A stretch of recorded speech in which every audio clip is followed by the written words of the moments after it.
Tessa, Ophelia and Lucy and Edmund Pollinger. Mr. Wonka Goes Too Far, Space Hotel USA, The Link Up, The President, Men from Mars, Invitation to the White House, Something Nasty in the Lifts, The Vermicious Canids, Nobbled Up, Transport Capsule in Trouble, Attack Number 1, The Battle of the Canids, Back to the Chocolate Factory, How Wonkavite was invented, Recipe for Wonkavite, Goodbye Georgina, Vita Wonka The Oldest Person in the World, The Babies Grow Up, How to Get Someone Out of Bed. Mr. Wonka Goes Too Far. The last time we saw Charlie, he was riding high above his hometown in the great glass lift. Only a short while before, Mr. Wonka told him that the whole gigantic, fabulous chocolate factory was his.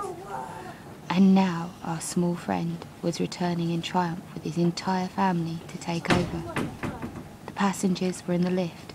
Just to remind you, they were Charlie Bucket, our hero, Mr. Willy Wonka, chocolate maker extraordinaire, Mr. and Mrs. Bucket, Charlie's father and mother, Grandpa Joe, Grandma Josephine, Mr. Bucket's father and mother, Grandpa George and Grandma Georgina, Mrs. Bucket's mother and father.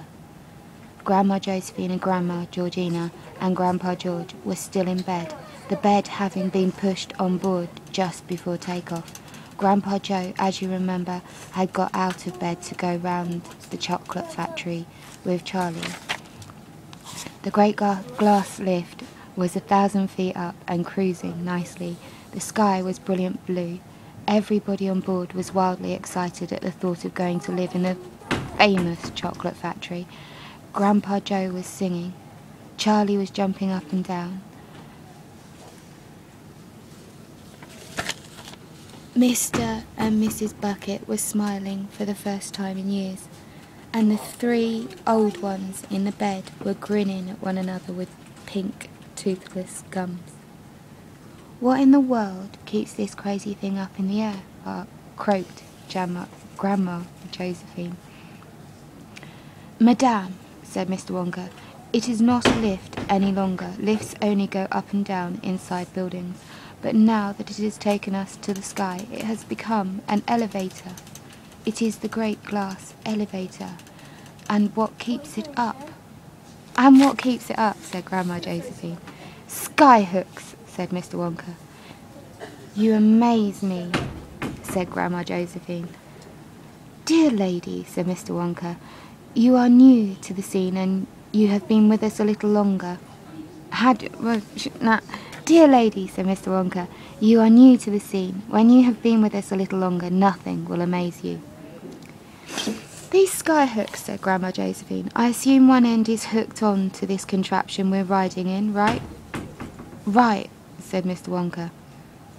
What's the other end hooked onto? Said Grandma Josephine. Every day, said Mr. Wonka, I get deafer and deafer. Remind me, please, to call up my ear doctor at the moment we get back. Charlie, said Grandma Josephine, I don't think I trust this gentleman very much. Nor do I, said Grandma Georgina. He footles around. Charlie leaned over the bed and whispered to the 2 old women. Please, he said, don't spoil everything. Mr. Wonka is a fantastic man. He's my friend. I love him. Charlie's right, whispered Grandpa Joe, joining the group. Now you be quiet, Josie, and don't make trouble. We must hurry, said Mr. Wonka. We have so much time and so little to do. No, wait, cross that out, reverse it, thank you. Now back to the factory, he cried, clapping his hands once, springing 2 feet in the air. Back we fly to the factory.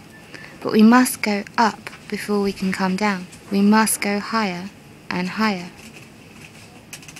What did I tell you? Said Grandma Josephine. The man's cracked. Be quiet, Josie, said Grandpa Joe. Mr. Wonka knows exactly what he's doing. "He's as cracked as a crab," said Grandma Georgina. "We must go higher," said Mr. Wonka. "We must go so tremendously high. Hold on to your stomach." He pressed a brown button. The elevator shuddered, and then, with a fearful whooshing noise, it shot vertically upward like a rocket. Everybody clutched hold of everybody else as the great machine gathered speed. The rushing, whooshing sound of the wind outside grew louder and louder and shriller, until it became a piercing shriek, and you had to yell to make yourself heard. "Stop!" yelled Grandma Josephine. "Joe, you make him stop. I want to get off." "Save us!" yelled Grandma Georgina. "Go down!" yelled Grandpa George. "No, no," Mr. Wonka yelled back. "We've got to go up." "But why?" they all shouted at once. "Why up? Why not down?" "Because the higher we are when we start coming down, the faster we'll be going when we hit," said Mr. Wonka. "We've got to be going at an enormously sizzling speed when we hit." "When we hit what?" they cried. "The factory, of course," answers Mr. Wonka. "You must be whackers," said Grandma Josephine. "We'll all be pulpified." "We'll be scrambled eggs," said Grandma Georgina. "That," said Mr. Wonka, "is a chance we shall have to take." "You're joking," said Grandma Josephine. "Tell us you're joking." "Madame," said Mr. Wonka, "I never joke." "Oh, my dears," cried Grandma Georgina. "We'll be lixivated, every one of us." "More than likely," said Mr. Wonka. Grandma Josephine screamed and disappeared under the bedclothes. Grandma Georgina clutched Grandpa George so tight he changed shape. Mr. and Mrs. Bucket stood hugging each other, speechless with fright. Only Charlie and Grandpa Joe kept moderately cool. They'd travelled a long way with Mr. Wonka and had grown accustomed to his surprises, but as the great elevator continued to streak upward further and further away from the earth, even Charlie began to feel a trifle nervous. "Mr. Wonka," he yelled above the noise, "what I don't understand is why we've got to come down at such a terrific speed." "My dear boy," Mr. Wonka answered, "if we don't come down at a terrific speed, we'll never burst our way back in through the roof of the factory. It's not easy to punch a hole in a roof as strong as that." "But there's a hole in it already," said Charlie. "We made it when we came out." "Then we shall make another," said Mr. Wonka. "Two holes are better than one. Any mouse will tell you that." Higher and higher rushed the great glass elevator until soon they could see the countries and oceans of the earth spread out below them like a map. It was all very beautiful, but when you are standing on a glass floor looking down, it gives you a nasty feeling. Even Charlie was beginning to feel frightened now. He hung on tightly to Grandpa Joe's hand and looked up anxiously into the old man's face. "I'm scared, Grandpa," he said. Grandpa Joe put an arm round Charlie's shoulders and held him close. "So am I, Charlie," he said. "Mr. Wonka," Charlie shouted, "don't you think this is about high enough?" "Very nearly," Mr. Wonka answered, "but not quite. Don't talk to me now, please. Don't disturb me. I must watch things very carefully at this stage. Split-second timing, my boy. That's what it's got to be. You see this green button? I must press it at exactly the right instant. If I'm just half a second late, then we'll go too high." "What happens if we go too high?" asked Grandpa Joe. "Do please stop talking and let me concentrate," Mr. Wonka said. At that precise moment, Grandma Josephine poked her head out from under the sheets and peered over the edge of the bed. Through the glass floor, she saw the entire continent of North America, nearly 200 miles below, and looking no bigger than a bar of chocolate. "Someone's got to stop this maniac," she screeched, and shot out a wrinkled old hand, grabbed Mr. Wonka by the coattails and yanked him backwards onto the bed. "No, no!" cried Mr. Wonka, struggling to free himself. "Let me go! I have things to see to. Don't disturb the pilot." "You madman!" shrieked Grandma Josephine, shaking Mr. Wonka so fast his head became a blur. "You get us back home this instant." "Let me go!" cried Mr. Wonka. "I've got to press that button or we'll go too high. Let me go, let me go." But Grandma Josephine hung on. "Charlie!" shouted Mr. Wonka. "Press the button, the green one. Quick, quick, quick!" Charlie leaped across the elevator, banged his thumb down on the green button, but as he did so, the elevator gave a mighty groan and rolled over onto its side, and the rushing, whooshing noise stopped altogether. There was an eerie silence. "Too late!" cried Mr. Wonka. "Oh my goodness me, we're cooked." As he spoke, the bed, with the 3 old ones in it, and Mr. Wonka on top, lifted gently off the floor and hung suspended in mid-air. Charlie, Grandpa Joe, and Mr. and Mrs. Bucket also floated upwards, so that in a twink, the entire company, as well as the bed, were floating around like balloons inside the great glass elevator. "Now look what you've done," said Mr. Wonka, floating about.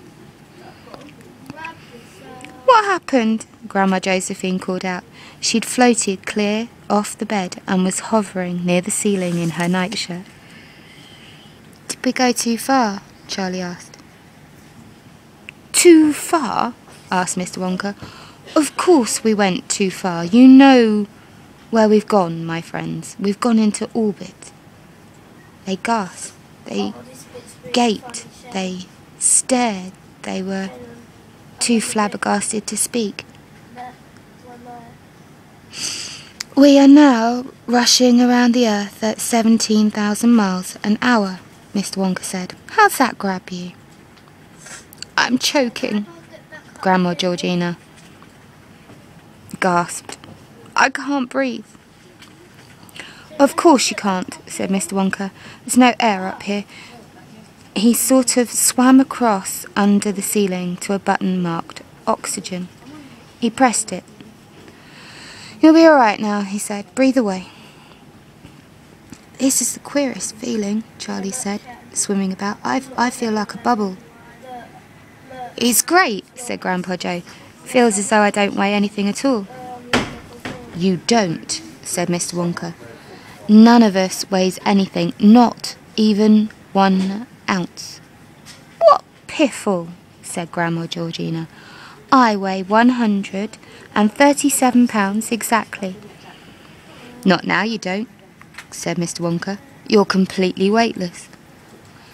The 3 old ones, Grandpa George, Grandma Georgina, and Grandma Josephine, were trying frantically to get back into bed, but without success. The bed was floating about in mid-air. They, of course, were also floating, and every time they got above the bed and tried to lie down, they simply floated up out of it. Charlie and Grandpa Joe were hooting with laughter. "What's so funny?" said Grandma Josephine. "We've got you out of bed at last," said Grandpa Joe. "Shut up and help us back," snapped Grandma Josephine. "Forget it," said Mr. Wonka. "You'll never stay down, just keep floating around and be happy." "The man's a madman," cried Grandma Georgina. "Watch out, I'll say, or he'll lixivate the lot of us." Mr. Wonka's great glass elevator was not the only thing orbiting the Earth at that particular time. 2 days before, the United States of America had successfully launched its first space hotel, a gigantic sausage-shaped capsule no less than 1,000 feet long. It was called Space Hotel USA, and it was the marvel of the space age. It had inside it a tennis court, a swimming pool, a gymnasium, a children's playroom, 500 luxury bathrooms, each with its own private bath. It was fully air-conditioned. It was also equipped with a gravity-making machine, so that you didn't float about inside it. You walked normally. This extraordinary object was now speeding round and round the Earth at the height of 240 miles. Guests were to be taken up and down by a taxi service of small capsules, blasting off from Cape Kennedy every hour on the hour, Mondays to Fridays. But as yet there was nobody on board, not at all, not even an astronaut. The reason for this was that no one really believed such an enormous thing would ever get off the ground without blowing up. The launching had been a great success, and now that the space hotel was safely in orbit, there was a tremendous hustle and bustle to send up the first guests. It was rumoured that the President of the United States himself was going to be among the first to stay at the hotel. And of course there was a mad rush by all sorts of other people across the world to book rooms. Several kings and queens had cabled the White House in Washington for reservations, and a Texas millionaire called Orson Carter, who is about to marry a Hollywood starlet called Helen Highwater, was offered $100,000 a day for the honeymoon. Offering $100,000 for the honeymoon suite. But you cannot send guests to a hotel unless there are lots of people there to look after them. And that explains why there was yet another interesting object orbiting the Earth at that moment. This was the large transport capsule containing the entire staff for the Space Hotel USA. There were managers, assistant managers, desk clerks, waitresses, bellboys, chambermaids, pastry chefs, and hall porters. The capsule they were travelling in was manned by the three famous astronauts, Shuckworth, Shanks, and Showler, all of them handsome, clever and brave. In exactly 1 hour, said Shuckworth, speaking to the passengers over a loudspeaker, we shall link up with Space Hotel USA, your happy home for the next 10 years. And any moment now, if you look straight ahead, you should catch your first glimpse of this magnificent spaceship. Aha, I see something there. It must be it, folks. There's definitely something up there ahead of us. Shuckworth, Shanks and Showler, as well as the managers, assistant managers, desk clerks, waitresses, bellboys, chambermaids, pastry chefs, hall porters, all stared excitedly through the windows, all stared excitedly through the windows. Shuckworth fired a couple of small rockets to make the capsule go faster, and they began to catch up very quickly. Hey, yelled Showler. That isn't our space hotel. Holy rats, cried Shrank. What in the name of Neshka is that? Quick, give me the telescope, yelled Shuckworth. With one hand he focused the telescope, and with the other he flipped the switch connecting him to ground control. Hello, Houston, he cried into the mic. There's something crazy going on.